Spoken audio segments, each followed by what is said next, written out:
안녕하세요. 전 특허법인 IPS 이진혁 변호사라고 합니다. 이번 시간에는 메디컬 디바이스 관련해가지고 IP 세미나를 좀 진행을 할 예정인데요.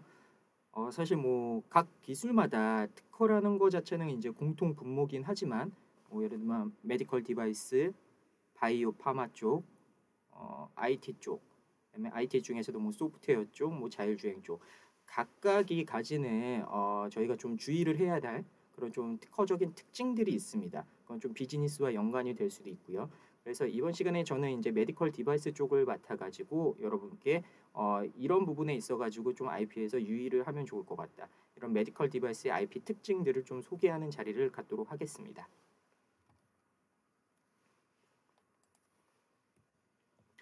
우선 메디컬 디바이스 마켓부터 좀 보시죠. 지금 나와 있는 자료는 이제 포춘에서 만든 자료인데요. 이제 2017년도를 보니까 메디컬 디바이스 전체로 봤을 때 2017년도 기준으로 400빌리언, 400빌리언이면 4천억 달러죠. 4천억 달러니까 우리나라 돈으로 따지면 대략 400조 정도, 400조 정도의 이제 시장이 있다고 포춘에서 예상을 하고 발표를 했고, 그다음에 2025년에는 대략 한 600빌리언 달러 정도 될 것 같다. 이렇게 예상을 하고 있습니다. 근데 이 중에서 노스 아메리카만 아마도 이제 캐나다를 이제 포함을 하긴 하겠지만 대부분 이제 미국이 될 가능성이 좀 높긴 하죠. 그 중에서 이런 마켓 중에서 대략 한 40%를 노스 아메리카 쪽에서 이제 가져간다. 그러면 왜 처음에 메디컬 디바이스의 기술적이라든가 IP적 특징을 말씀드리는 게 아니라 이제 마켓부터 말씀을 드리냐면 사실 IP라는 게 마켓 규모를 떠나 가지고는 생각하기가 되게 쉽지가 않습니다. 왜냐하면 아무리 기술적으로 되게 좋은 IP가 있다고 하더라도 특허가 있다고 하더라도 그게 시장에서 쓰이지 않으면 그리고 시장에서 쓰인다고 하더라도 그 시장의 규모가 크지 않으면 그 IP의 가치가 현저하게 떨어질 수밖에 없거든요. 그래서 저희는 항상 IP 관련 포트폴리오라든가 아니면 프로젝트를 할 때 지금 저희 클라이언트가 하고 있는 그 기술 분야에 향후 마켓 규모가 어느 정도나 될 것인지 그걸 항상 처음에 이제 조사를 하고 나서부터 시작을 합니다. IP는 마켓 규모가 클수록 밸류업이 될 수밖에 없거든요. 즉 똑같은 수준의 기술이라고 하더라도 이쪽의 마켓이 크다면 IP의 가치도 문헌상으로는 똑같을지언정 훨씬 이렇게 올라갈 수 있습니다. 그리고 특히 US, 노스 아메리카 중에서도 US를 생각을 할 수밖에 없는 이유가 모든 기술이 마찬가지입니다. 특히 통신, ICT 기술이라든가 아니면 메디컬, 아니면 바이오도 그렇고요. 미국을 떠나가지고는 IP를 생각하기가 되게 쉽지 않아요. IP 역시도 미국을 중심으로 좀 돌아가고 있거든요. 그래서 메디컬 디바이스의 지금 마켓 규모가 굉장히 큰데 이것도 이제 US가 그중에서 40%를 차지하고 있다. 그래서 요 말씀을 이제 처음에 좀 드리고 시작을 하려고요. 이건 이제 다른 강의에서도 이제 여러 번 보여드렸던 자료 중에 하나인데 이게 이제 PwC라는 리서치 기관에서 발표를 한 자료 중에 이제 일부를 따온 겁니다.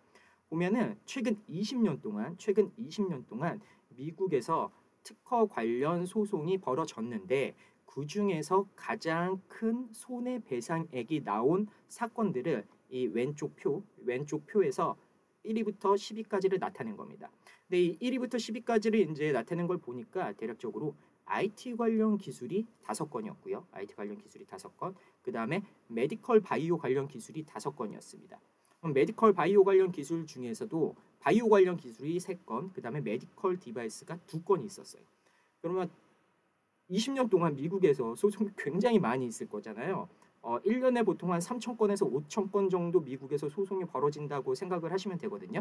그 중에서 대략 5% 정도가 최종적으로 판결을 받습니다. 최종적으로 판결을 받고 그러면 20년 동안 해서 5%라고 하더라도 굉장히 많은 건수가 이제 있을 건데 그 중에서 뭐 화학건도 있을 거고 뭐 재료건도 있을 거고 컨슈머 프로덕트도 있을 거고 굉장히 많은 기술들이 있을 텐데 그거를 총합해 가지고 한번 기술 분야별로 나눠놨더니 IT가 그래도 5건, 10건 중에 IT 5건, 바이오, 메디컬 디바이스, 파마 쪽이 5건 이렇게 나눌 수 있더라. 전체 소송으로 따지게 되면요. 여기 부분에 지금 나와 있죠. 메디컬 디바이스가 대략적으로 한 7% 정도를 차지하고 있어요. 전체 미국 특허 관련 소송에서 7% 정도를 메디컬 디바이스를 차지하고 있고 바이오 파마가 한 대략 15% 정도, 15%를 차지하고 있습니다. 그래서 두 개를 합치면 전체 소송에서 대략 20%가 조금 넘는 수준으로 이루어지고 있고, US 평균 배상액이 US에서 이제 소송을 했을 때 다 판결이 나온 거를 다 금액을 합해가지고 그거를 소송 건수로 이렇게 나눠봤더니 대략 한 건당 손해배상액이 얼마 정도 나오냐면 대략 한 600억 원, 5,800밀리언 정도가 나오더라고요. 5,800밀리언 정도. 5천 아니 다시 말씀드려야 될 것 같아요. 대략적으로 US에서 이제 소송을 하게 되면 평균적인 손해배상액이 대략 5.8에서 5.9 밀리언 정도. 그러니까 대략 한 60억 원 정도 나옵니다. 60억 원. 여기 있는 부분은 이제 고려하지 않으셔도 돼요. 60억 원 정도 나오는데 메디컬 디바이스 쪽에서 소송이 벌어지고 나면 대략적으로 나오는 데미지 금액이 이쪽으로 선을 그으면 대략 한 1,700만 불, 1,700만 불이니까 한 170억 원. 그리고 이거보다 조금 더 높은 쪽이 바이오테크 파마 쪽입니다. 바이오테크 쪽이 어느 정도냐면 대략 2천만 불 수준. 그러니까 바이오테크나 메디컬 디바이스 쪽에서 소송이 걸려가지고 만약 원고가 이긴다고 하면은 대략 1,500만 불에서 2천만 불 정도의 데미지 손해배상액이 나온다. 다른 기술에 비해 가지고 굉장히 셉니다. 그래서 원고가 가져가는 돈이 굉장히 크다는 거죠.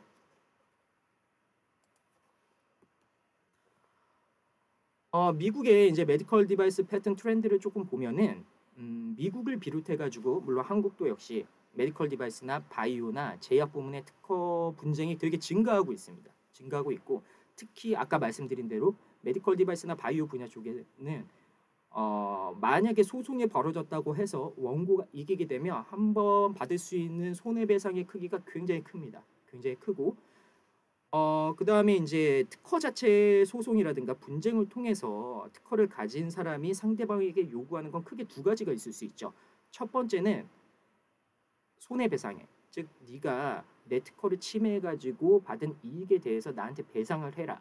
이거나 두 번째는 너 이거 만들지 마. 제품 서비스 하지 마. 즉 특허의 그 효과가 크게 두 가지거든요. 근데 바이오 쪽에서의 이제 메인스트림은 어떤 거냐면 기존에 있었던 빅 엔티티들이 신규 진입을 차단하기 위해서 시장에 신규로 진입하는 걸 차단을 하기 위해서 소송이라든가 특허 분쟁을 거는 경우가 많습니다. 이게 왜 무섭냐면 보통은 내가 사업을 하더라도 누군가의 특허를 침해를 했어요. 그러면은 서로 이렇게 분쟁이 오고 가다가 적당하게 돈을 좀 주고 나서 해결을 할 수 있는 기술 분야들이 되게 많거든요. 근데 바이오 쪽은 조금 그렇지가 않은 것 같아요. 시장 지배자적 지위를 이제 계속 유지를 하기 위해 가지고 원천적으로 차단을 한다거나 신규 진입자들이 들어오는 거 원천적으로 차단을 한다거나 아니면은 서로 큰 엔티티들끼리 싸워가지고 그 시장을 좀 먹으려고 하는 그게 좀 있는 것 같아요. 그래서 돈으로 해결하려고 하는 것보다도 시장 진입 자체를 원천적으로 차단하게 하는 소송을 하고 설령 이게 돈으로 해결이 된다고 하더라도 꽤나 높은 금액으로 손해배상을 해야 될 가능성이 높더라. 그래서 여기 구글에서는 이제 기사를 조금 몇 개 찾아왔는데 의료기기 업체, 메디컬 디바이스 업체들이 이제 경쟁사 특허 공세에 이제 대비를 해야 된다든가 그 다음에 패턴 트롤 이제 MP이죠. 즉 제품이라든가 아니면은 서비스를 영위하는 게 아니라 사업으로서 영위하는 게 아니라 특허만 가지고 그 특허로 인해 가지고 특허로 다른 애들을 공격을 해서 거기서부터 수익을 창출하는 애들 그런 애들이 이제 패턴 트롤이라고 하는데 패턴 트롤이 어디에 지금 또 집중을 하고 있냐면 이제 메디컬 디바이스 쪽으로 메드테크 쪽으로 이제 또 집중을 하고 있다. 이 메드테크 쪽은 이제 바이오도 이제 포함을 하겠죠. 기존에 불과 뭐 지금도 마찬가지인데 몇 년 전까지만 하더라도 패턴 트롤이 중심을 두고 있었던 데는 표준 아니면 휴대폰, 반도체 이쪽이었어요. 그래서 예를 들면 여러분이 잘 아시는 애플, 구글, 삼성전자 아니면 뭐 다른 IT 관련 기업들 얘네들은 거의 뭐 1년에 몇십 건씩 미국에서 이제 소송이 걸리는데 지금의 트렌드는 얘네는 여전히 걸리고 있고 바이오 쪽에서 아까도 이제 소송 제일 가장 큰 손해배상액이 나온 기술들 중에서 10개 중에서 5개가 이제 메드테크였죠. 메드테크 쪽으로 이제 또 눈을 돌리고 있다더라.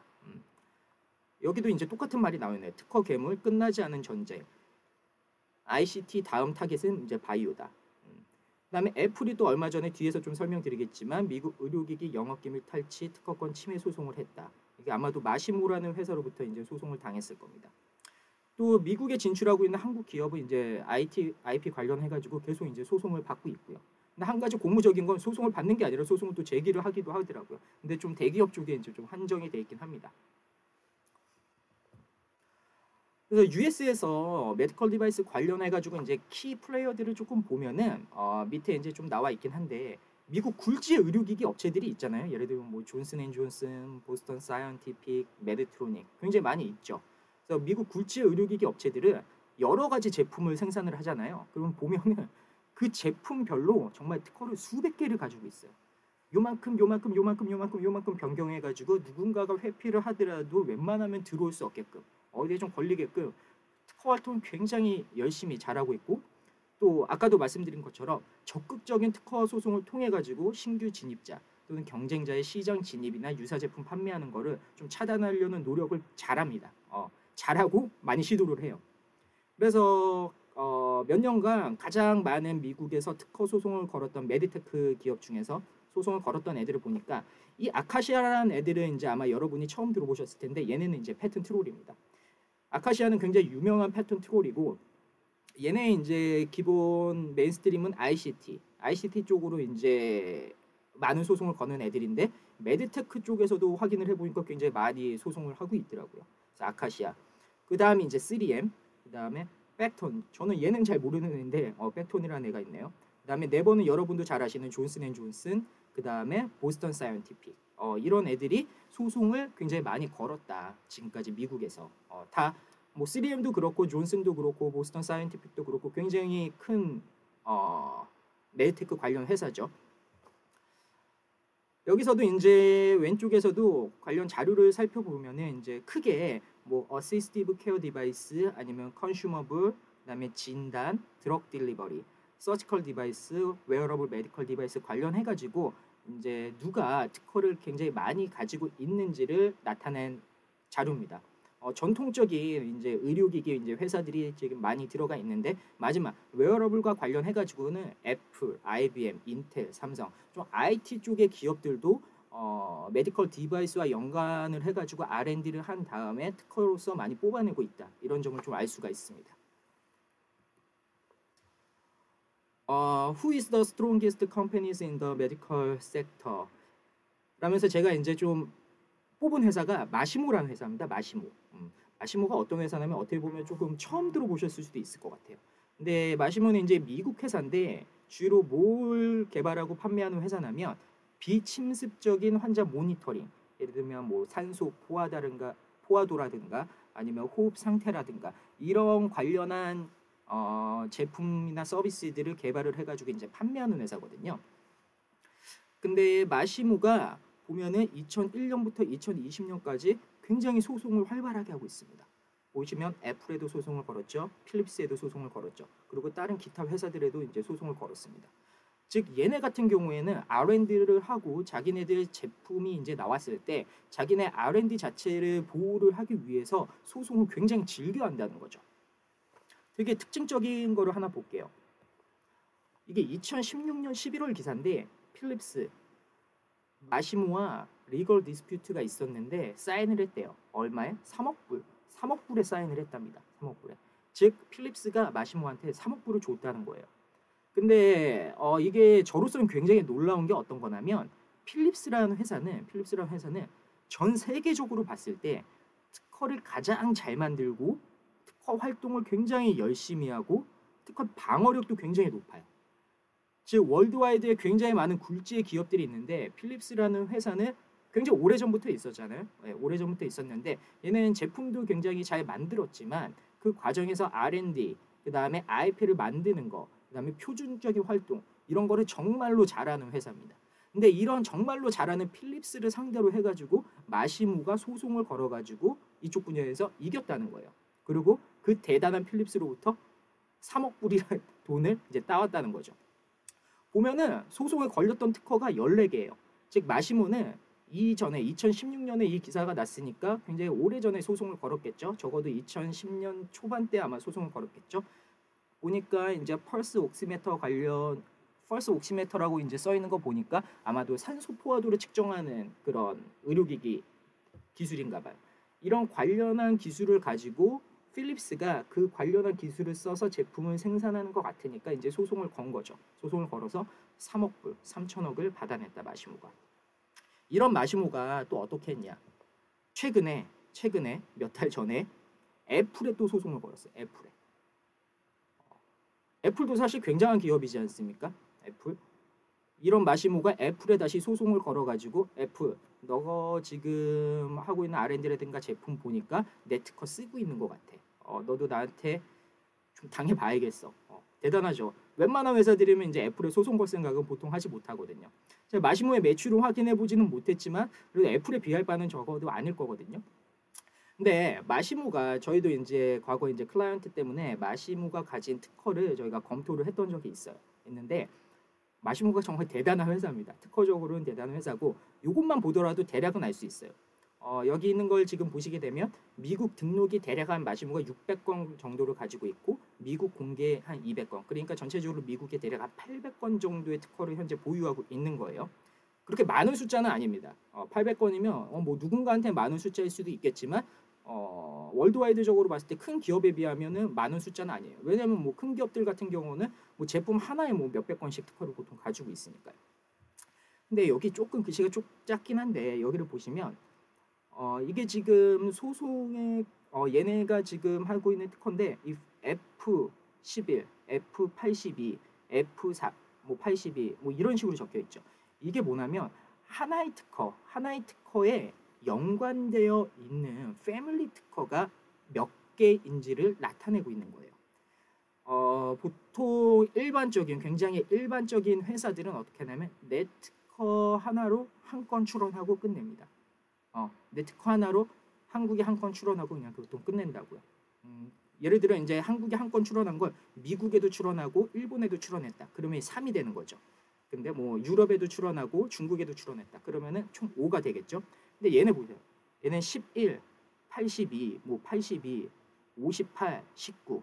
이 관련한 기술을 굉장히 풍부하게 만들어 가지고 여기서부터 파생되어 나온 특허 수가 뭐 11건, 어떤 특허는 82건, 어떤 특허는 58건 이렇다는 거예요.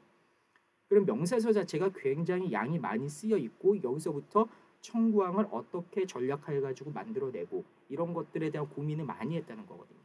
물론 이 숫자가 많다고 해가지고 항상 특허가 좋은 건 아닌데 굉장히 괜찮았을 거라는 대략적인 추론을 할 수 있죠. 웬만한 회사에 특허 관리하는 사람들이 만약에 마시모랑 싸워야 되는데 이 정도 숫자 보면 굉장히 놀랍니다. 그리고 딱 겁을 집어먹고 이거 되겠나? 이런 생각을 보통 하기도 하고요. 잘은 모르겠는데 애플이 굉장히 센 회사한테 당했다는 것만은 이제 분명합니다. 그래서 이 결과는 이제 제가 계속 이제 구글이라든가 뉴스를 보면서 한번 지켜볼 생각이에요. 뭐 외적으로도 우리나라도 좀 여러 가지 소송이 있었습니다. 예를 들면 뭐 BTA 메디컬과 루트로닉, 그다음에 루트로닉이 이제 영업이익이 이제 계속 적자가 나고 있는데 왜 적자가 나는지를 누군가라 이제 분석을 해보니까 얼마 전에 걸린 시네론 칸달라와의 특허 분쟁에 따른 소송을 진행했는데 이것 때문에 소송 비용 때문에 이제 적자가 계속 나더라. 이런 것도 있었고, 그다음에 최근에는 이제 클래시스라는 회사가 유럽에 있는 어떤 회사로부터 특허 클레임을 받아가지고 현재 요거에 대한 대응을 좀 하고 있기도 하고요. 그다음에 또 2019년 비올은 A사가 자신의 특허권을 침해한 의료기기를 제조하고 있다고 해가지고 또 특허 소송을 좀 제기했다고 하고, 미스타트업 애플워치가 특허 침해, 이건 의료기기 스타트업 옴니 메디사이드가 애플을 특허 침해로 제소했다. 스타트업이 애플을 상대로 소송을 제기하기도 하네요. 왜냐면 스타트업이 사실은 자기네 기술이 괜찮으면 소송 제기할 수 있죠. 그리고 자기네 기술과 괜찮고 특허가 확보하고 있는데 이게 대기업이 쓰고 있다. 굉장히 어떻게 보면 바람직한 현상입니다, 사실은. 그리고 저는 항상 이제 강의를 할 때 말씀을 드리는 게 특허가 괜찮은데 이 특허를 대기업이 쓰고 있다. 그게 확실하고 그리고 대기업이 이 제품을 많이 팔 가능성이 있다면은 100% 승산은 스타트업에 있다. 단서는 뭐냐면 법률적으로 분쟁을 끝까지 밀고 나갈 그런 체력이 있다면, 체력이라는 건 이제 돈과 회사분들의 그 회사의 의지죠. CEO분의 의지죠. 그래서 뭐 애플 같은 경우는 지금 마시모도 그렇고 그다음에 옴니 매드사이드도 그렇고 특허 소송을 제기했다고 보니까 재밌네요. 스타트업이 제기했다는 거 보니까 굉장히 좀 칭찬, 좀 응원을 좀 해주고 싶습니다. MD 패턴 어플리케이션, MD 메디컬 디바이스 관련 특허 출원 트렌드를 좀 간단하게 살펴보면은 미국에 출원되고 있는 메디컬 디바이스 특허는 이제 지속적으로 좀 증가는 하고 있는 것 같아요. 그 중에서도 이제 가장 높은 포지션으로 증가를 하고 있는 거는 어시스티브 케어 디바이스. 근데 어시스티브 케어 디바이스도 이 자료에 따르면은 굉장히 여러 가지로 나눠지는 것 같아요. 뭐 듀러블 메디컬 에퀴먼트, 피딩 에퀴먼트, 인펀트 케어, 메저링 디바이스 굉장히 많네요. 그리고 미국에 출원하는 국가들, 메디컬 디바이스 관련해 가지고 미국에 출원하는 국가를 봤더니 당연히 이제 미국 관련 기업이 제일 많고 그다음에 유럽. 근데 생각보다 일본이 좀 굉장히 많은 포션을 차지하고 있었습니다. 일본이 많은 포션을 차지하고 있었는데 그에 비하면 한국은 회색인데 일본의 거의 한 5분의 1 수준, 4분의 1 수준, 즉 미국에 출원하고 있는 메디컬 디바이스 특허 중에서 우리나라가 일본에는 굉장히 큰 폭으로 미치지 못하고 있다. 우리나라의 포지션이 굉장히 좀 높지는 않다. 이렇게 볼 수 있을 것 같아요. 근데 아까도 말씀드렸겠지만 모든 IP의 중심은 미국이고 미국에서 쇼부를 쳐야 되거든요. IP로 성공하신다는 거는 미국에서 이제 쇼부를 쳐야 되기 때문에 내가 정말로 한국에서 스타트업을 하고 있긴 하지만 이 제품이 미국에도 팔릴 가능성이 있다고 한다면 그리고 미국의 비즈니스가 영위 된다고 한다면은 미국 중심으로 IP를 좀 확보를 하시는 게 향후에 좀 좋을 수 있습니다. 좋을 수 있습니다가 아니라 사실 그냥 좋은 거예요. 예, 이게 팩트입니다. 미국에서 메디컬 디바이스 관련해 가지고 1000건 이상의 특허를 확보하고 있는 회사들을 대략적으로 한번 조사를 해봤어요. 대략적으로 한번 리스트를 뽑아봤는데 역시나 저희가 이제 알만한 회사들입니다. 필립스, 코비디엔, P&G, 언어사인드는 그러니까 이름이 제대로 조그만 애들을 굉장히 여러 개 모아놓은 거, 기타라고 보시면 돼요. 기타 다 모아놨더니 이렇게 좀 많았고, 그다음에 보스턴 사이언티픽, 그다음에 예상외로 캘리포니아 대학이 굉장히 많았습니다. 대학치고는 메디컬 디바이스 특허가 굉장히 많았고, 올림푸스, 로레알, 메디트로닉, 에시콘, 노바티스, 네, 삼성도 있네요. 삼성도 굉장히 많아요. 그래서 전통적인 메디컬 디바이스 역시 회사들이 미국에서는 굉장히 많은 특허를 좀 보유를 하고 있더라. 네.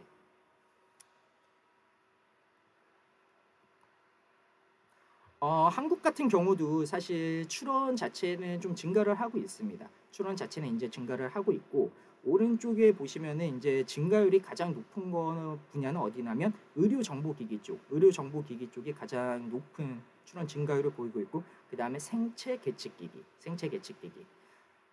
요거를 봤을 때는 아무래도 이제 조금 치료보다는 좀 예방 중심으로 뭔가 생체 의료 정보를 좀 습득하려고 하는 그런 특허들이 많이 출원이 되고 있는 것 같습니다. 아무래도 좀 스마트폰이 굉장히 발전을 했고 좀 정보 접근 전달 체계화가 용이를 하기 때문에 건강 관리를 위한 데이터 측정 의료기기가 다수 출원되고 있는 것 같은데 이런 특허라든가 기술들의 특징이 어떤 거냐면 작은 회사들, 뭐 스타트업이라든가 중소기업이 보통 접근하기 쉬운 기술들이죠. 그러니까 고전적인 뭐 기기들을 고전적인 의료 기술과 관련된 메디컬 디바이스는 아무래도 작은 회사가 접근하기보다는 큰 회사들이 계속 R&D를 진행을 하는데 이런 의료 정보와 관련된 계측이라든가 데이터를 확보하는 이런 것들은 이제 스마트 디바이스와 이제 결합이 돼가지고 좀 작은 회사들이 접근이 좀 용이한 분야이다. 네, 이렇게 볼 수 있을 것 같아요. 그래서 지금 메디컬 디바이스 관련해가지고는 우선 1부는 여기까지 찍도록 하고요. 이제 이어서 메디컬 디바이스의 이제 실질적인 특징을 조금 정리를 해가지고 제 2부에서 다시 말씀을 드리도록 하겠습니다.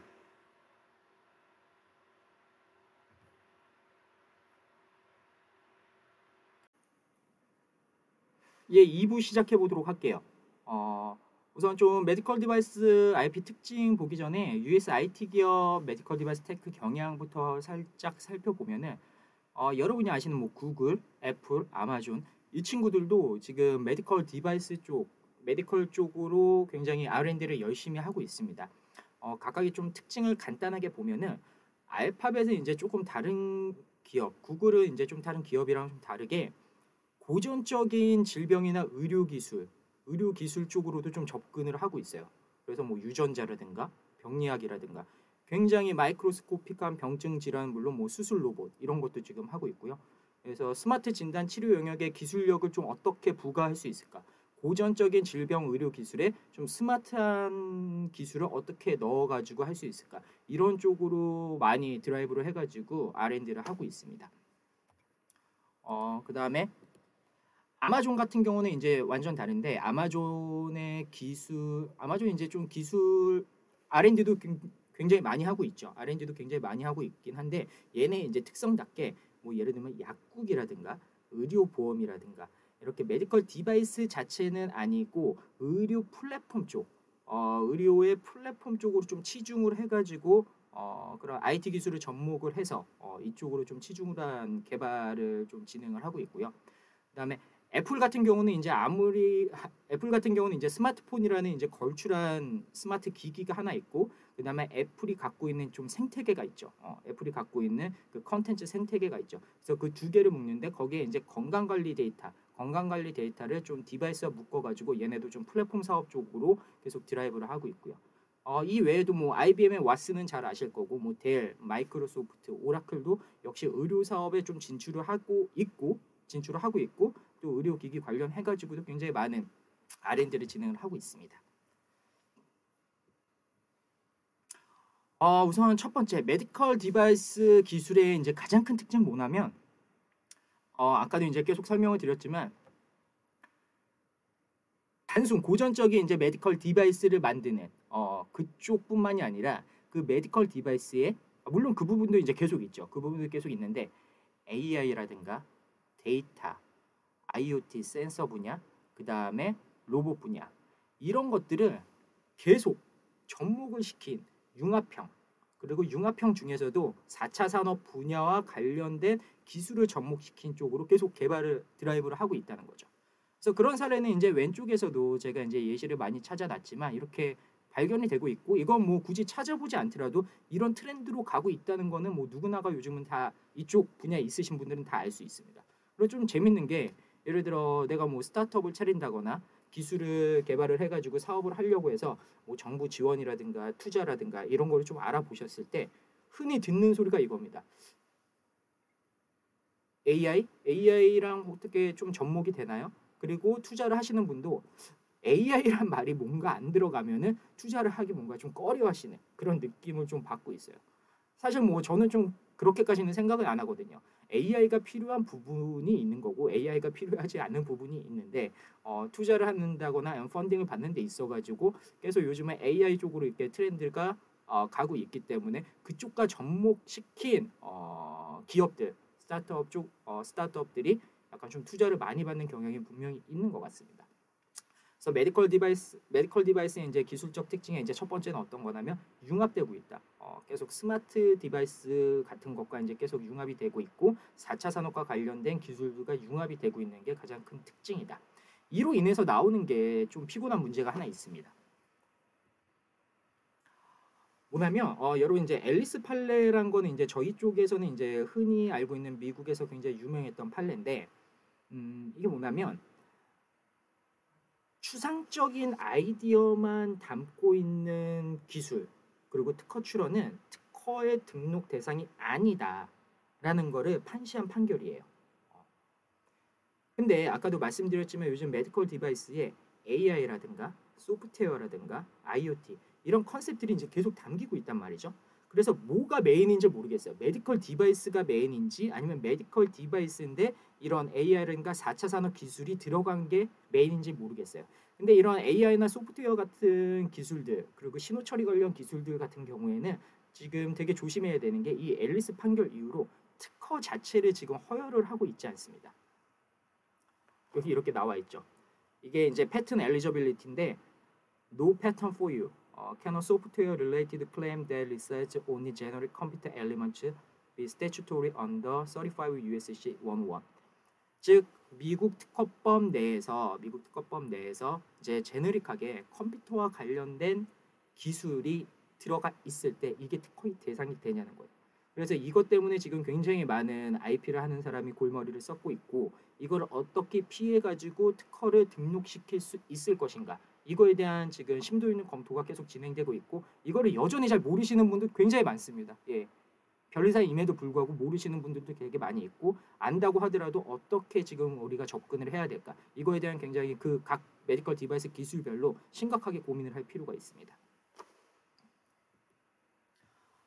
MD 특허 메디컬 디바이스에 이제 좀 고전적인 특징이 있습니다. 고전적인 특징이 있는데 우리나라 같은 경우 우선 우리나라 같은 경우를 보면은 좀 재밌어요. 왜냐하면 의료기기라든가 아니면 의약품 이거 자체는 특허가 가능해요. 이거 자체는 특허가 가능한데 예를 들면 이거를 이용한다거나 했을 때 수술하는 방법적인 측면이라든가 아니면 치료 방법, 진단 방법, 즉 의료기기를 이용을 하든 의약품을 이용하든 이거를 통해 가지고 인간을 치료하는 방법이라든가 진단 방법에 대해서는 특허 자체가 불가해요. 즉 이거는 인간을 좀 중시하는 사상에서 이제 특허법이 제정되었다고 이제 보시면 될 것 같은데 그래서 의료기기나 의약품 이런 물건 자체는 특허가 가능하고 수술 방법, 치료 방법, 진단 방법 이런 거는 특허가 불가하다. 우리나라에선 그렇습니다. 우리나라에서. 미국은 어떤지 볼게요. 미국은 어떻냐면 의료기기라든가 아니면 의약품 이거 자체는 특허의 대상이 됩니다. 특허의 대상이 되고 그 다음에 메디컬 액티비티 예를 들면 수술 방법, 진단 방법, 치료 방법 이런 것도 특허의 대상이 돼요. 즉 미국은 둘 다 돼요. 둘 다 되는데 재밌는 게 만약에 내가 그런 거 의료 방법, 진단 방법, 치료 방법, 수술 방법 이런 걸 내가 특허를 등록받았어. 근데 이런 거를 실질적으로 수행하는 주체가 누구죠? 거의 뭐 의사라든가 간호사라든가 의료진이겠죠. 뭐 의료진이 그거를 실행을 할 거잖아요. 그랬을 때 이 사람들이 이거를 실행을 하더라도 특허 침해의 책임이 없습니다. 그러면 이제 이런 의문이 나올 수 있죠. 수술 방법, 치료 방법, 진단 방법 이런 의료 행위를 사용하는 방법과 관련된 특허는 특허가 등록 가능하다며. 근데 누군가가 사용했을 때 특허 침해가 아니야? 그러면 이거 특허 등록 받을 필요가 있어? 이렇게 이제 반문이 나오는 게 일반적으로 정상이겠죠. 예, 예, 그럼에도 불구하고 특허가 필요하다. 이거는 왜 그러냐면 뒤에서 좀 설명을 드리도록 할게요. 또 메디컬 디바이스를 영위하는 메디컬 디바이스 기술자의 특징 중 하나가 물론 그런 분도 있고 아닌 분도 있겠지만 메디컬 디바이스 쪽으로 창업을 하시는 분들은 목적이 한 50% 정도는 나 이거 M&A 하겠다. 큰 기업에 M&A를 하겠다고 처음부터 창업 목표 의식을 가지고 창업을 하시는 분들이 많고 그리고 사실 메디컬 디바이스 분야 기술 분야에서 M&A가 굉장히 활발한 것도 사실인 것 같습니다. 근데 이거는 최근 특징은 아니죠. 최근 특징은 아니고 예전부터 메디컬 디바이스 M&A는 미국이나 유럽을 중심으로 해가지고 굉장히 많았던 것 같아요. 이런 예로 보면은 뭐 메드트로닉도 그렇고 보스턴 사이언티픽도 그렇고 코비디엔도 그렇고 스트라이커도 그렇고 굉장히 많은 회사들을 사실은 먹었습니다. 많이 먹고 이제 인수를 했죠. 예. 그래서 왼쪽 같은 경우에는 이제 연도별로 얼마나 많은 메디컬 디바이스 쪽에서 이제 M&A가 있었는지를 나타내고 있고요. ICT 쪽이랑 메디컬 디바이스 이 두 분야가 역시라도 이제 산업의 마켓의 규모에 맞게 M&A가 굉장히 활발하게 이루어지고 있는 것 같아요. 그래서 M&A가 이제 활발하게 이루어진다는 건 물론 그 제품이라든가 영위하는 제품이라든가 서비스 자체가 좋아야지 사실은 되겠죠. 그게 메인이겠죠. 근데 그에 못지않게 중요한 게 이 제품과 서비스에 대해 가지고 남들이 범접할 수 없는 IP를 제대로 확보하고 있는가도 굉장히 큰 M&A 고려 요소 중 하나고요. 왜냐하면 이거를 충분히 저희들이 지금 느끼고 있는 게 메디컬 디바이스 쪽에서 저희랑 같이 일을 하시는 메인 플레이어들을 보시면은 그분들의 요구가 그거예요. 우리가 M&A를 할 때 이 인수를 하려고 하는 사람이 내 기술을 얼마나 잘 보호하고 있는지를 IP를 얼마나 잘 확보하고 있는지를 질적으로 확보하고 있는지를 꼭 본다. 그렇기 때문에 우리 특허 잘 만들어놔야 된다. 이게 지금 고객들의 굉장히 큰 니즈 사항 중에 하나입니다. 저희 이제 고객 중에 하나 이제 스페클립스라는 회사가 있었는데 이제 스페클립스라는 회사가 셀리턴에 이제 인수가 됐죠. 예, 셀리턴에 인수가 됐는데 창업한 지 3년 만에 인수가 되셨어요. 창업한 지 3년 만에 인수가 됐고 저희도 사실 뭐 물론 제품 자체가 워낙에는 팬시하고 좋기도 하지만 저희가 처음에 프로젝트에 인볼브 할 때부터 M&A를 염두에 두고 이제 일을 시작을 했었죠. 그래서 어떻게 하면 남들이 따라하지 못하는 특허의 포트폴리오를 여기저기 잘 분산시켜서 해놓을 수 있을까? 그거 이제 질적인 측면에서 검토를 했고 양적인 측면에서도 많이 확보를 해놔야지 사실 그 M&A를 하실 때 특허에 대한 듀 딜리전스를 하시는 분들이 사실 저희만큼 전문가가 아닌 분들이 되게 많이 있거든요. 뭐 그분들이 봤을 때는 그래서 많이 있는지 없는지를 좀 중시하게 돼요. 근데 좀 개인적으로는 사실 많이 있다는 것 자체가 별로 중요한 요소는 아니라고 이제 생각이 드는데 그래서 많이 있는 것처럼 우선은 보이고 그 다음에 많이 있더라도 질적으로 남들이 따라하지 못하는 분야 남들이 따라하지 못하게 내 기술을 제대로 권리화시켜 놓는 것. 그 다음에 이제 두 번째로 FTO. FTO는 이제 뭐의 약자는 프리 투 오퍼레이트인데 우리가 만드는 제품이 남이 이미 만들어 놓은 남이 만들어 놓은 제품은 아닙니다. 사실 남이 만들어 놓은 특허에 침해가 되지 않아야 된다. 그래서 물론 메디컬 디바이스뿐만이 아니라 이제 좀 다른 기술 분야도 마찬가지인데 특히 메디컬 디바이스 같은 경우는 다른 거에 비해 가지고 특징이 어떤 거냐면 기술 한 개, 두 개로 만들어지는 경우가 되게 많이 있습니다. 기술 한 개, 두 개. 어떻게 보면 특허 한 개, 두 개가 굉장히 키 페이턴트가 돼가지고 그거를 중심으로 해가지고 제품이 만들어지고 굉장히 대량으로 팔려 나가게 될 수 있죠. 근데 휴대폰 같은 경우는 말이 휴대폰이지 그 안에 굉장히 많은 특허 기술들이 들어있거든요. 근데 메디컬 디바이스는 그렇게까지는 아니란 거죠. 주요 몇 개 특허로 이루어진 몇 개 기술로 이루어진 제품이 주를 이루고 있고 그게 이제 대량으로 팔려 나가게 되는 거죠. 그래서 FTO를 할 때 예를 들어 내가 뭐 A라는 제품을 만드는데 A라는 제품에 대한 IP를 가지고 있는 기존 고전적인 클래식 플레이어들이 있을 거잖아요. 그럼 걔네들이 내가 앞으로 만들려고 하는 제품 대비해 가지고 어떤 특허를 가지고 있는지 미리 우리가 보고 나서 그 다음에 이거를 피해 나가도록 R&D를 하는 거죠. 예. 그 R&D를 하는 과정에서 내 R&D 자체의 포트폴리오를 좀 기술을 확장시켜 나가기도 하고요. 그래서 예를 들면 뭐 이렇게 저희가 보통 스케줄링을 해가지고 해요. 이거 같은 경우는 이제 어떤 케이스가 있는데 앞에 있는 스펙클립스 케이스는 아니고 이제 다른 케이스인데 예를 들면 클라이언트가 미리 특허를 좀 봐요.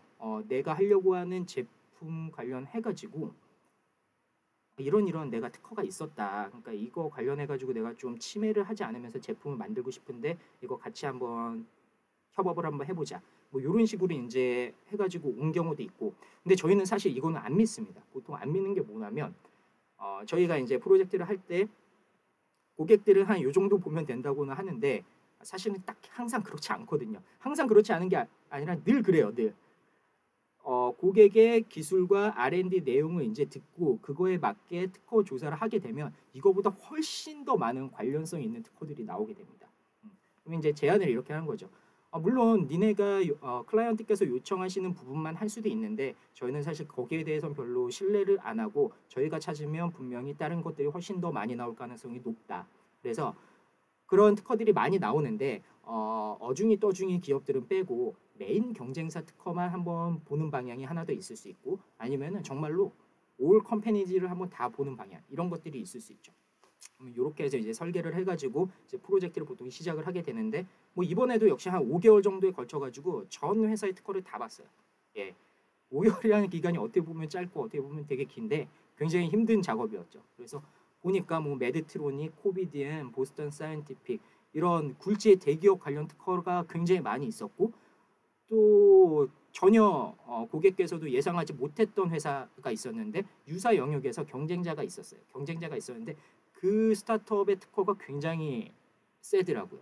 그래서 이런 굴지의 대기업뿐만이 아니라 유사 영역에서 경쟁하고 있는 그 스타트업의 등록 특허에 대한 검토까지 다 맞춰가지고 얘네들을 어떻게 하면 무력화시키고 우리 고객의 제품을 어떻게 해서 조금 더 그대로 가거나 얘네들을 특허를 무력화시킬 수 있다면은 우리 고객은 R&D 방향대로 그대로 가야 되는 게 갈 수도 있는 거고요. 만약에 그 특허를 무력화시키지 못한다면 우리 고객이 그 특허를 만들었을 때 침해할 가능성이 있기 때문에 미리 조금 회피를 해가지고 R&D를 해야 되죠. 그러면 이거는 특허의 문제뿐만이 아니라 인증의 문제까지도 생깁니다. 인증의 문제는 이제 뒤에서 다시 한번 설명을 드릴게요. 이런 과정을 하면서 고객이 R&D를 하고 있었던 내용을 계속 디벨롭 시켜 나가면은 FTO를 하면서 나왔던 기술 사항과 그 다음에 원래 고객이 갖고 있었던 기술, 그 다음에 원래 고객이 갖고 있었던 기술에서 서로 회의를 하다 보면 이렇게 어떻게 만들면은 더 좋지 않을까. 이 세 가지 사항이 짬뽕이 되게 되겠죠. 그러면 최종적으로 이 사항들을 다 묶어서 출원을 하게 되죠. 그러면 사실 그렇게 해서 출원을 하게 되면 끝나는 게 아닙니다. 출원하면 끝나는 게 아니라 이걸 이제 기본 특허로 해가지고 여기서부터 계속 향후 경쟁사 제품 모니터링 하는 거고, 그 다음에 클라이언트의 비즈니스 상황 이거를 계속 보면서 이 특허들을 마사지를 해서 출원을 계속 진행을 해 나가야 됩니다. 아까 제가 마시모 특허에서 말씀을 드렸듯이 마시모가 그런 작업을 하는 거거든요. 기본적으로 특허 한 건을 굉장히 풍부하게 작업을 해서 만들어 놓은 다음에 경쟁사의 제품 현황과 내가 만들고 있는 R&D의 비즈니스 상황에 따라 가지고 이 특허를 계속 분할을 해 나가는 거예요. 분할을 해 나가다 보면 어느 순간 보게 되면 이 한 건 자체가 10건이 돼 있기도 하고 20건이 돼 있기도 하고, 이게 또 해외까지도 출원을 하게 된다면 곱하기 그 해외 국가 수 그렇게 되게 되겠죠. 그래서 물론 이제 출원을 많이 하다 보면 사실 출원에 들어가는 비용이 또 생깁니다. 그래서 가장 효율적으로 어느 부분에 이제 타겟팅을 해가지고 미국은 우선 가장 중심이 되는 국가니까 얘네는 우리 기술에 대해서 제대로 권리 확보를 해놓자. 그 다음에 뭐 한국은 이거보다는 좀 떨어지니까 요만큼 해놓자. 일본은 요만큼 해놓자. 유럽은 요만큼 해놓자. 이런 거를 이제 같이 고객이랑 같이 얘기를 해나가면서 설계를 하는 거죠. 물론 그 설계 과정이 이제 프로젝트를 하는 한 몇 개월 과정 안에서 굉장히 많은 부분이 일어나지만 거길로 끝이 아니라 그게 끝나고 나서도 그 다음 달에도 계속 진행돼야 돼요. 계속. 그냥 그걸로 근데 보통은 끝내거든요. 일반적으로 이제 특허를 하시는 분들은 이제 그게 사실은 이렇게 영양가 없는 특허를 만들어낼 가능성이 되게 높은 방법이죠. 예. 보통 이렇습니다. 그래서 예를 들면 이 왼쪽 사이드에서 어떤 회사들이 있었고 어떤 회사들은 우리가 기술별로 조금 나눠가지고 봤더니 관련성 있는 특허가 되게 뭐 이렇게 많이 있었다. 이렇게 전체적으로 표를 보고 특허가 이런 게 있는데 이 특허의 내용은 이런 거고 우리는 이런 이유 때문에 침해가 아니다. 이런 이유 때문에 침해이기 때문에 이걸 이런 식으로 어떤 식으로 설계 변경을 하고 R&D를 계속 진행을 하는 게 좋겠다. 이런 내용들을 이제 같이 진행을 하게 되는 거죠. 사실 MD 테크의 이제 또 어떻게 보면 가장 큰 특징 중에 하나인데, MD 테크는 표준이란 부분, 표준이 있을 때 그 표준을 맞춰야 되는 부분이 있고요. 두 번째, 각 나라별로 인증, 허가를 또 받아야 되고요. 세 번째, 특허도 받아야 돼요. 이 세 가지를 모두 확보해야 되는 분야가 메디컬 디바이스 분야인 것 같아요. 사실 통신 분야에서는 사실 표준을 따라가긴 해야 되는데 인증 허가도 물론 있을 수도 있겠죠. 근데 메디컬 디바이스에 비하면은 그렇게 많지 않을 것 같거든요. 그래서 메디컬 디바이스는 실질적으로 웰리스 기기가 아닌 이상은 인증의 경우도 국가별로 상이하기 때문에 다 따로 받아야 되고, 그 다음에 정부의 의료 정책이나 관리 제도랑 굉장히 관련성이 되게 높은 것 같아요. 그래서 우리나라 같은 경우 지금 계속 나오고 있는 얘기가 규제가 너무 많다. 그래서 우리나라도 인지하고 있죠. 우리나라 정부에서도 인지를 하고 있어서 그 규제를 조금 풀어주는 방향, 허가를 조금 편하게 해주는 방향으로 좀 가려고 하고 있는 거는 같은데 조금 어려운 것 같아요, 여전히. 특히 내 메디컬 디바이스보다는 사실 이런 부분은 제약 바이오 쪽에서 조금 더 심하죠. 제약 바이오 쪽에서. 그래서 수요처 같은 경우에는 이제 웰리스 같은 경우에는 인증이나 허가가 비교적 이렇게 까다롭지 않죠. 거의 안 받는 경우도 있을 수 있고요.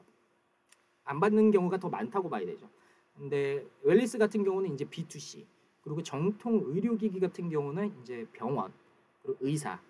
그래서 시장 진입 장벽이 좀 높고 가격 탄력성이 이렇게 좀 높지는 않은 것 같아요.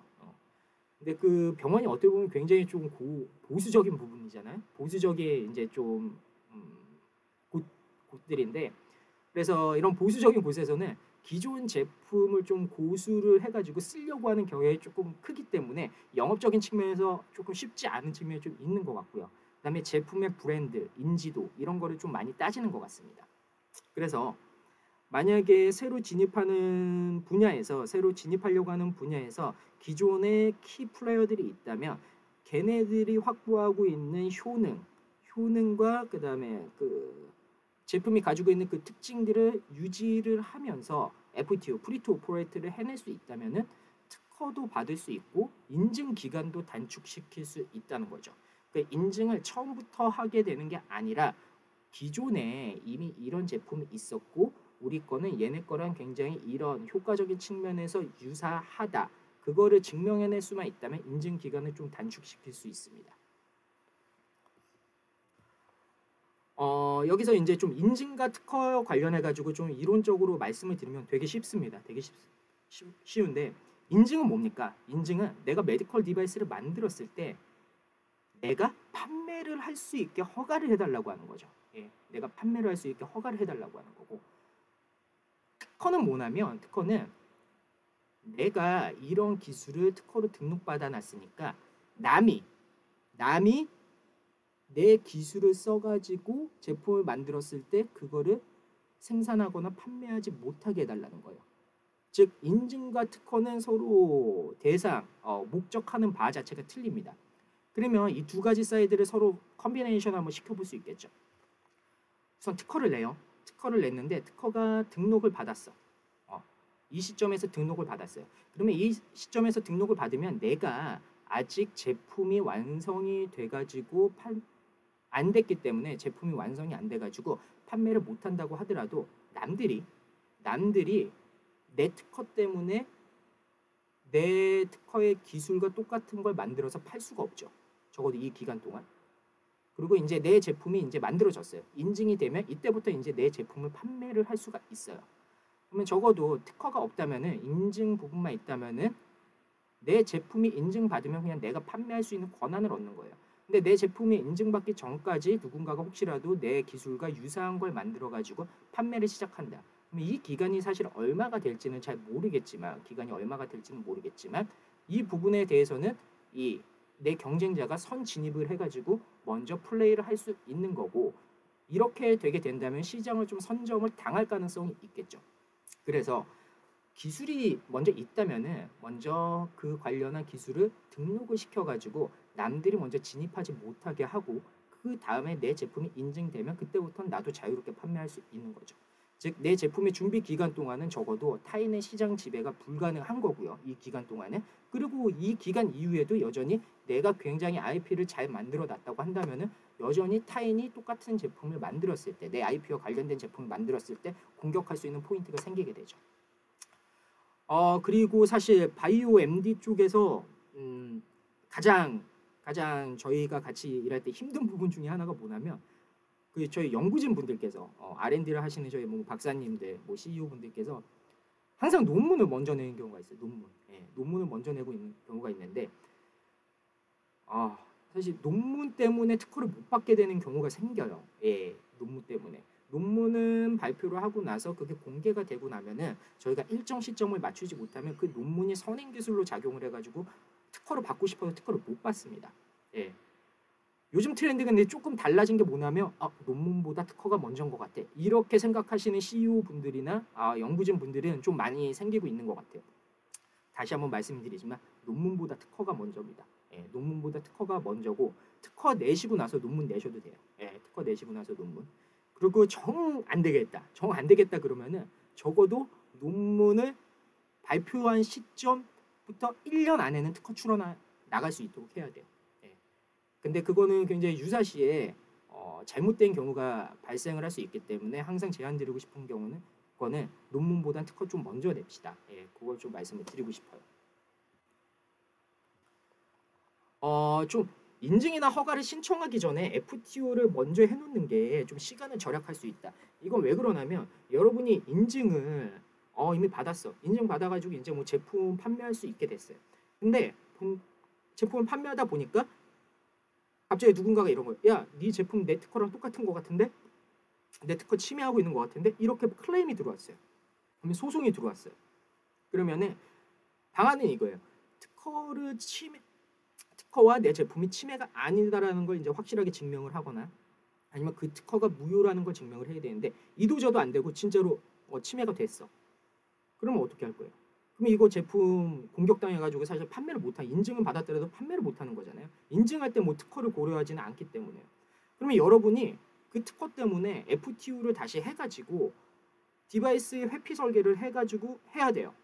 해야 되는데 FTO를 해서 회피 설계가 되면은 디바이스 자체가 바뀌게 되잖아요. 그러면은 인증을 다시 받아야 돼. 그러면 인증 받는데 또 시간이 하세월 이렇게 걸리게 되는 거죠. 그러니까 FTO는 FTO대로 시간이 걸리게 되고 인증은 인증대로 시간이 또 걸리게 되는 거예요. 그러니까 시간이 굉장히 많이 로스가 발생할 수 있다는 거죠.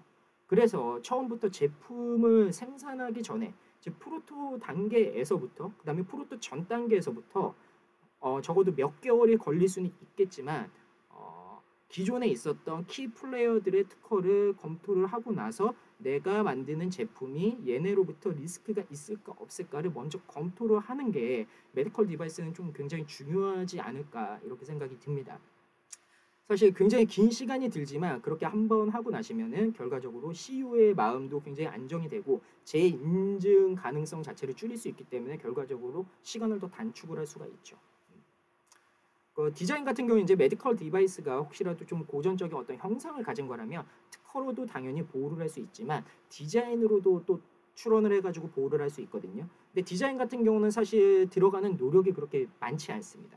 그래서 특허로도 보호를 하고 디자인으로도 보호를 하고 그렇게 되면 이제 외부에서 봤을 때 굉장히 IP를 포트폴리오를 좀 잘 갖춰놓은 것 같은 느낌을 줄 수가 있죠.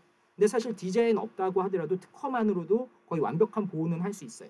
근데 비용과 노력이 그렇게 많이 들지 않는 디자인까지도 여기다 플러스 알파를 해놓는다면 더 좋을 수 있다는 얘기입니다. 이거 아까 말씀드렸던 얘기 중에 하나인데 다시 한번 이제 말씀을 드리면 의료기기와 메디컬 디바이스에서 의료기기 자체가 있고 이 의료기기를 이용한 의료행위 자체가 있을 수 있다고 그랬잖아요. 한국 같은 경우는 의료기기는 특허의 대상이 됩니다. 그 다음에 의료행위는 특허의 대상이 안 돼요. 미국 같은 경우는 의료기기랑 의료행위랑 다 특허의 대상이 돼요. 근데 치매를 따졌을 때 미국 같은 경우는 치매를 따졌을 때 의료기기 당연히 누군가가 내 의료기기 특허 침해하면은 적법하게 저희가 구제를 요청을 할 수가 있어요. 근데 특허를 받았더라도 이렇게 가능하잖아요. 특허를 받았더라도 침해가 아니에요. 의사나 아니면 의료진이 그 의료 행위를 했을 때 그 침해로 인정을 해주지 않아요. 그럼 왜 내가 특허를 받아야 돼? 의료 행위에 대해서 왜 특허를 받아야 돼? 이런 의문이 아까 드실 수 있다고 말씀을 드렸잖아요. 그럼에도 불구하고 받아야 되는 이유는 뭐냐면 의사의 행위는 처벌을 하지 못하는데 그 의사가 그 행위를 하게끔 어떤 제품을 통해서 유도를 했을 수 있겠죠. 즉 의사가 이 행위를 하는 데 있어서 어떤 제품을 가지고 할 거잖아요. 의료기기를 가지고 할 거잖아요. 그 의료기기를 제공한 애는 처벌이 가능하다는 거죠. 그래서 이런 경우는 또 어떤 경우가 더 있을 수 있냐면 의료기기 자체로는 특허성이 약해요. 의료기기 자체로는 특허성이 약한데 의료 행위를 가미를 해서 혹시라도 이게 특허를 등록받을 수 있다면은 의료기기는 특허를 못 받지만 그 의료기기를 이용한 의료 행위는 특허를 받을 수 있어요. 그러면은 그 등록된 특허를 가지고 의사한테는 침해를 물을 수 없지만 그 의료기기를 만들려고 하는 내 경쟁사한테는 침해를 여전히가 물을 수 있다. 그래서 의료기기랑 의료행위 이 두 가지 방식을 같이 청구를 함으로써 특허로 만듦으로써 좀 다면적으로 권리를 보호하실 필요가 있습니다. 이건 뭐 아까도 말씀드린 내용인데 요즘 이제 메디컬 디바이스의 특징이 뭐냐면 IoT, 뭐 소프트웨어, AI 뭐 이런 융합형 기술과 IP가 많이 이제 출원이 되고 있다. 근데 이 유의점 중에 이건 굉장히 기본적인 유의점 중에 하나인데요. 이 중에 하나는 뭐냐면 예를 들어 내가 메디컬 디바이스 관련한 기술이 있는데 이게 뭐 IoT를 포함시키기 위해서 센서도 들어가야 되고 그 다음에 서버 단에서 어떤 데이터도 받아와야 되고 그 의료기기 자체도 있어야 되고 이걸 쓰는 클라이언트도 있어야 돼. 그러면은 몇 가지 주체가 이렇게 서로 섞여가지고 기술이 완성이 되는 경우가 있습니다. 이랬을 때 서로 복수의 이런 주체들이 서로 데이터를 주고받는 관계가 될 수 있거든요. 이랬을 때도 특허를 쓸 때는 어느 하나의 주체만을 기준으로 특허를 쓰셔야 됩니다. 이거 굉장히 기본적인 건데 이거를 여전히 못하고 있는 전문가들이 많이 있어요. 예. 이 내용 자체를 모르는 거죠. 이렇게 네 개의 주체가 서로 하는 어떤 액션을 취하는 청구항을 썼을 때 그게 등록이 된다고 하더라도 이거는 쓸 수 없는 청구항이 됩니다. 이론적으로는 뭐냐면 복수 행위자의 침해가 되거든요. 복수 행위자의 침해는 실질적으로 침해로 인정을 거의 안 한다고 보시면 돼요. 그래서 서버면 서버, 센서면 센서, 의료기기면 의료기기, 클라이언트면 클라이언트, 얘 어떤 하나를 주체로 해가지고 액션이 일어나는 방향으로 클레임을 꼭 작성을 하셔야 됩니다. 굉장히 기본적인 사항입니다.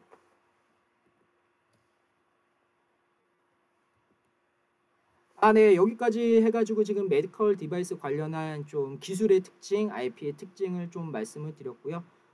저는 이제 지금까지 메디컬 디바이스 관련한 특징을 설명드린 이진혁 변리사였습니다. 긴 시간 동안 듣느라고 고생하셨습니다. 고맙습니다.